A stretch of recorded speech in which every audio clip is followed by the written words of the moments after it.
there is another way of understanding this, and that is with the help of this betting wheel.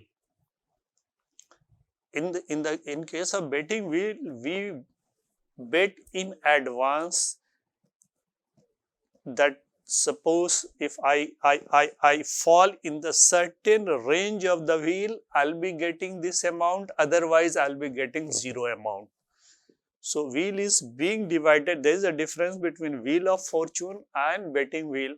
The wheel of fortune, when you spin the wheel and where the wheel stops in front of the arrow, that amount you gain or lose. Clear? But in case of betting wheel, what happens that the entire wheel is divided not into equal parts. It may be divided into equal parts, it may not be divided into equal parts, but you bet on a particular part. When you spin the wheel and your wheel stops in front of the arrow, you get that amount, and if the wheel does not stop in front of that area, then you get zero amount, you lose your entire amount. Clear? So the betting wheel can be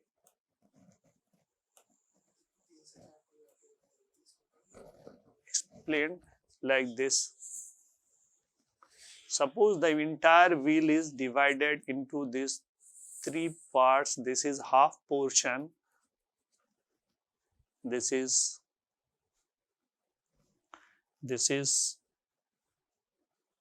1/3 portion, and so the rest part will be 1/6, half of this. So, and the return on different portion, this is 50%. Return on this could be, suppose this return, if you betting wheel, this is called as betting wheel.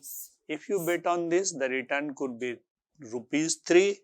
If you bet on this, the return could be ₹2, or here the return could be suppose 6. Clear? So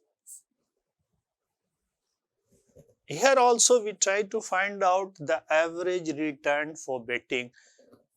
What is the average chance of getting ₹3 if you bet on this portion of the wheel? What is the average chance of winning this if you bet on this portion, which is 1/6? So what do you find here? The probability is different. The probability of falling in this portion is 1/2. The probability of falling in this portion is 1/6. The probability of falling into this portion is 1/3. Clear? So let this be denoted by segment 1. This be segment, let this be denoted by segment 1, segment 2, segment 3. So the total return which is being denoted by R. So expected value of total return R1, which it is R1 dash, this will be equal to Pi. The probability of falling into this portion is 1/2 into Xi, which is equal to 3. If you fall, if your arrow stops at this point, you win this much, ₹3, and the chances of winning ₹3 is 1/2. But if the wheel stops at any other point other than this one, then the chance of losing is you get zero amount. This is the basic principle of betting wheel. So this R1 bar, this is equal to 3 by 2. Similarly, R2 bar, expected value of R2 or R2 bar, you are in this stage. So this is 1 by 3 into amount rupee 2 that you will gain, or plus 1 by 3 into, if the wheel does not stop in front of the arrow at this point, then you will be losing entire amount. So this R2 bar is equal to 2 by 3. Similarly, your expected value of R3, this is equal to R3 bar, this is equal to 1 by 6 into 6 plus 1 by 6 into 0, which is equal to 1. Now, similarly, we can also calculate the variability. As I told you in the beginning itself, the decision on portfolio is being taken on 3 bases: the average chances of return, the variability in the return, and if the investment is being done or it has been done into different assets, the covariability, the relationship between different assets. Suppose if the return on one asset is related to either positively or negatively with the return on another asset, then that is known as the covariability factor. So let us talk about the variability return on R1, or let it be simply denoted by sigma R1 square. What is this sigma R1 square? This is equal to expected value of R1 square minus R1 bar square. So expected value of R1 square is equal to probability of this R1 1 by 2, this, into what is this R1? 3 square. And what is the average R1 bar? Minus 3 by 2 square. So this is equal to, this comes out to be 9 by 2 minus 9 by 4, which is equal to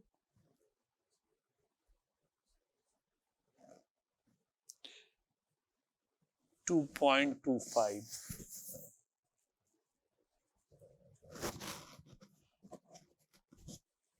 This comes out to be 2.25.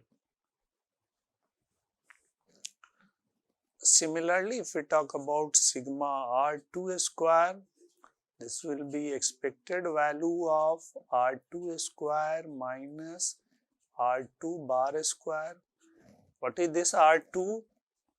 The probability is, this is 1/3 of the area, so the probability will be 1 by 3. The return is rupees 2 into 2 square minus the mean value is 2 by 3, 2 by 3 square. Clear? So if you go and make calculation, this will be 4 by 3 minus 4 by 9. So this comes out to be 0.889. Similarly, sigma R3 square, this will be equal to expected value of R3 square minus R3 bar square. What is expected value of R3? This is 1/6 of area, so the probability of spin coming before the arrow is 1 by 6 into the return on this is 6 square minus the mean value of R3 is 1 minus 1 square, R3 square.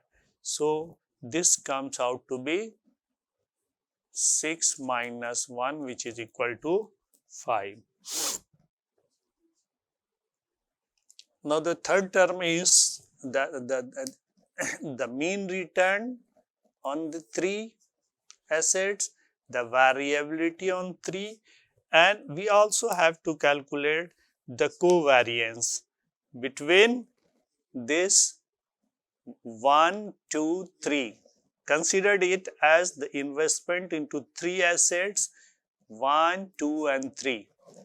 One asset with probability this one and return this one. Another asset with probability this one, return this one. Third asset with probability this and return on this. So we can also calculate the covariance between this 1, 2, 3. Let it be denoted by this R1, R2, sigma R2, R3, sigma R1, R3, or simply you can say sigma 1, 2, sigma 2, 3 and sigma 1, 3. This is called as covariance between 1, total return on 1, and 2. This is covariance between 2 and 3. This is covariance between 1 and 3. This can be called as the covariance between 1 and 3. So, covariance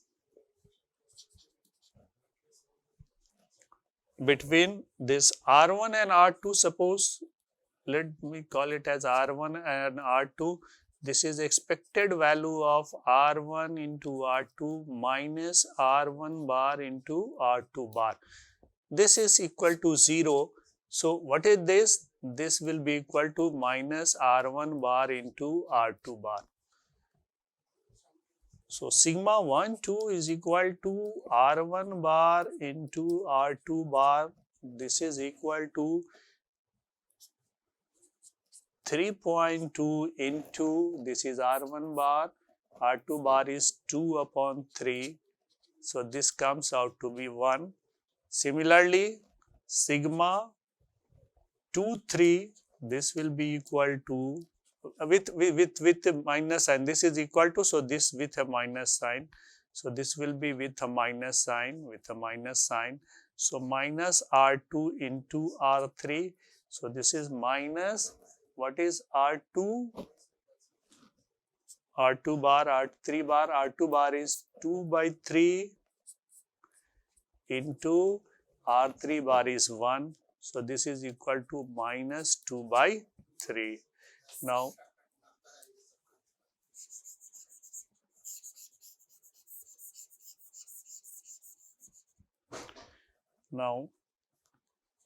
sigma 1, 3, this is equal to minus R1 bar, R3 bar, which is equal to minus 3 by 2 here, and R3 bar is equal to 1. So, this is equal to minus 3 by 2.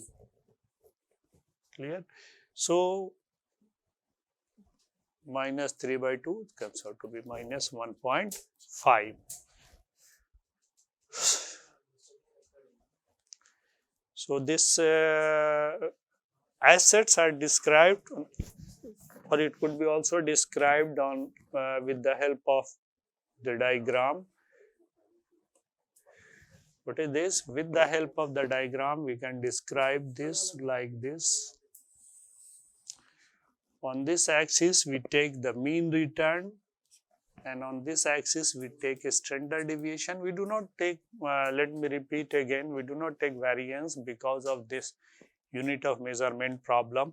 So, both the axes should have the same unit of measurement. So, the mean unit of measurement and a standard deviation unit of measurements has to be same. So,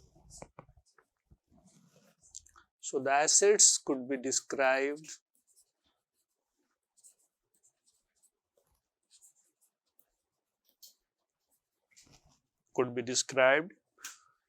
in R bar sigma plane. So, the different values of rate of return and sigma plane the rate of return can be calculated. What is this? R is equal to 1 plus R. So if we have calculated R,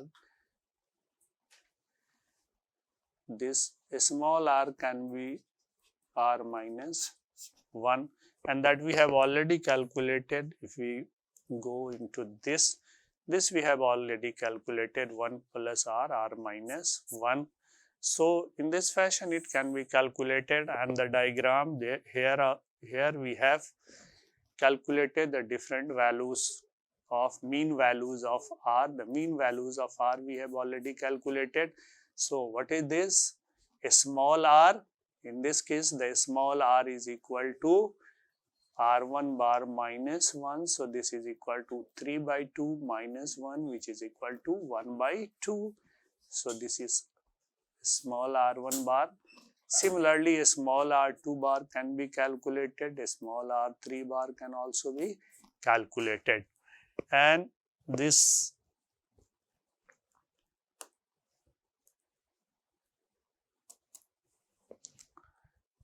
so a diagram for a standard deviation for this R and sigma can be calculated. You can get one point like this, you can get another point like this, you can get another point like this, another point like this, another point like this, another point like this. You can get many points in the asset diagram like this. Clear? So this can be represented like this. So portfolio mean and variance in a nutshell. Now let me say that if we wish to calculate the mean value of rate of return on different assets, like we have n assets, we have R1 bar, R2 bar, R3 bar, like Rn bar. So what about this R bar, the mean return? So this R we have in the earlier class we have already calculated. This R is equal to sigma Wi Ri, because the weight of each and every asset in the investment is not equal or not same. The weights are different. So if the weights are different, the value of R on the basis of the different rate of return will be different. The Wi's are different. So this R is equal to Wi Ri, or R is equal to, you can say, W1 R1 plus W2 R2. We are generalizing the results, plus Wn Rn. So average rate of return, what is this? The average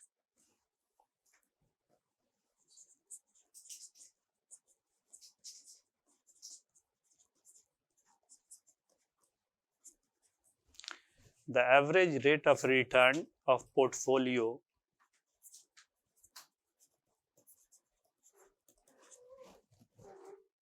is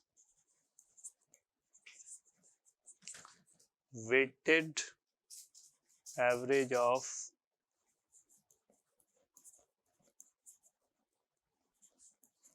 return of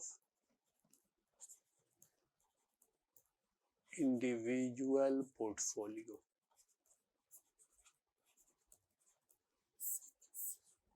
So average rate of return of portfolio is weighted average of return of individual portfolio. That is clear from this diagram if the assets are being this. Now what about this expected? If this is the equation, then this mathematically you can understand this is equal to W ER1 plus W2 ER2 plus Wn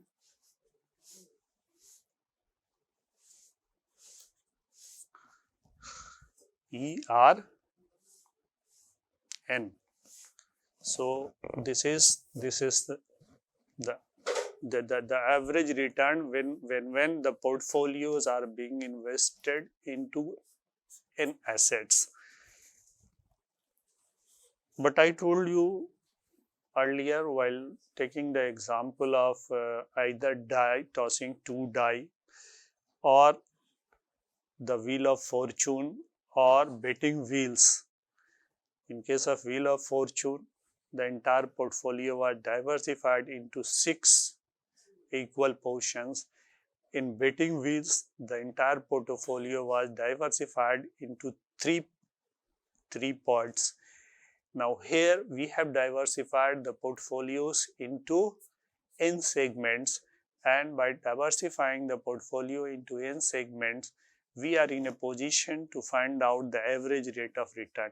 There I mentioned the decisions are being taken on the basis of mean rate of return, on the basis of variability in the return, as well as on the basis of the covariability between the different assets, if there is any correlation between the asset returns, if one asset is correlated with the another. So generalizing the result, we have calculated how to get the mean return. Now the next task before us is to find out the variability in the return, or the sigma square factor in this return. So what is this sigma square? How we will be calculating this sigma square?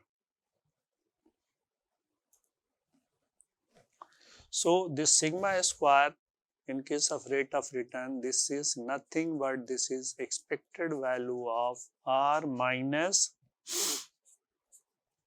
r bar square, expected value of r minus r bar square.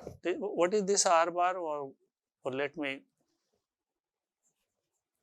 expected value of r minus expected r, and this can be written as expected value of r minus r bar whole square. And what is this r? R we have already mentioned, this r is equal to sigma wi ri, expected value of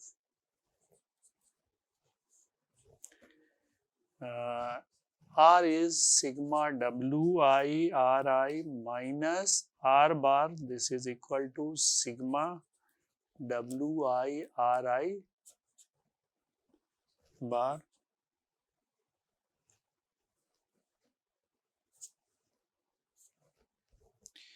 this square.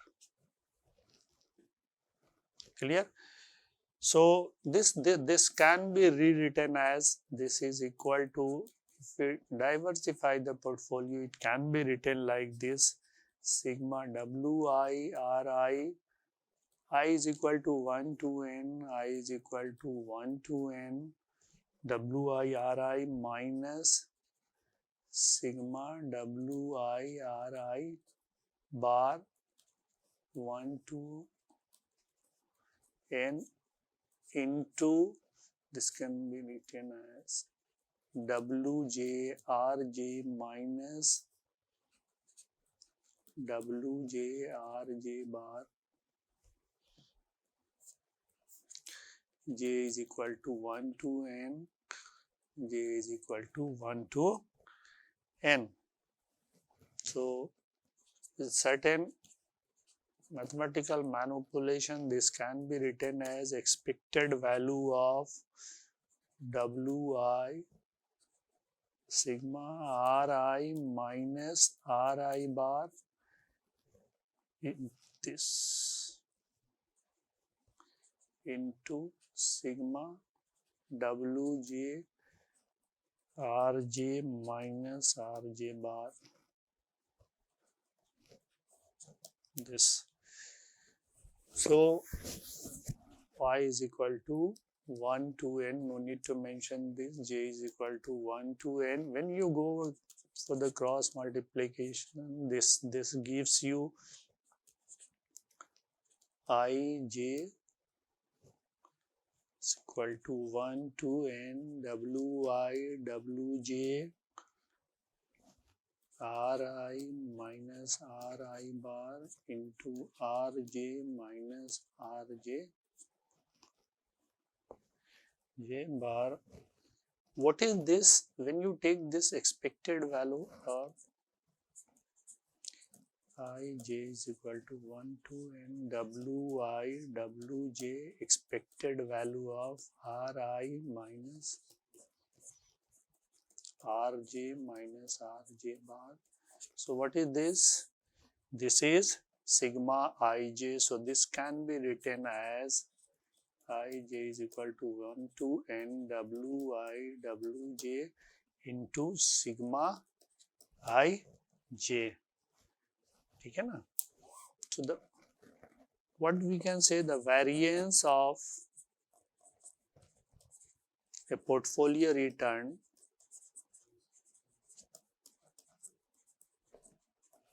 can be calculated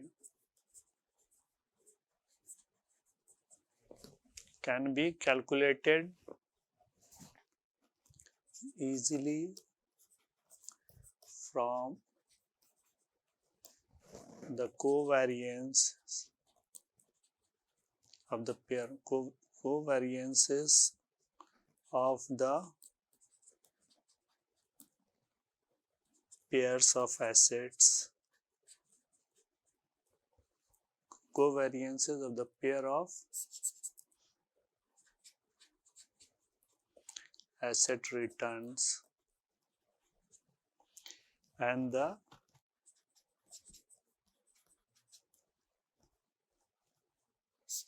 asset weights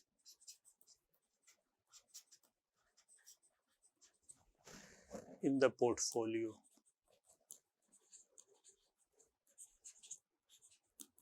The asset weights in the portfolio. This can easily be understood. Now, this we try to understand with the help of one simple example. This suppose there are two assets. One asset is R1 bar, the average return is 12%, R2 bar, the average return is 15%, and the standard deviation on the first return is 0.20, and the standard deviation on second return is, this is 18%, with sigma 1 2 as covariance as itna, and the weight on the two assets is 0.25 and W2 is equal to 0.75, because we assume that sigma Wi is equal to 1. This we have already assumed. So what about the mean return? The mean return is equal to W1 R1 bar plus W2 R2 bar, 0.25 into 0.12 plus 0.75 into R2 bar is 0.15. This comes out to be 0.1425. 1425. This comes out to be 0.1425. Now, the variability, the variance, the formula we have already calculated just by now. Ij is equal to 1 to n wi wj sigma ij.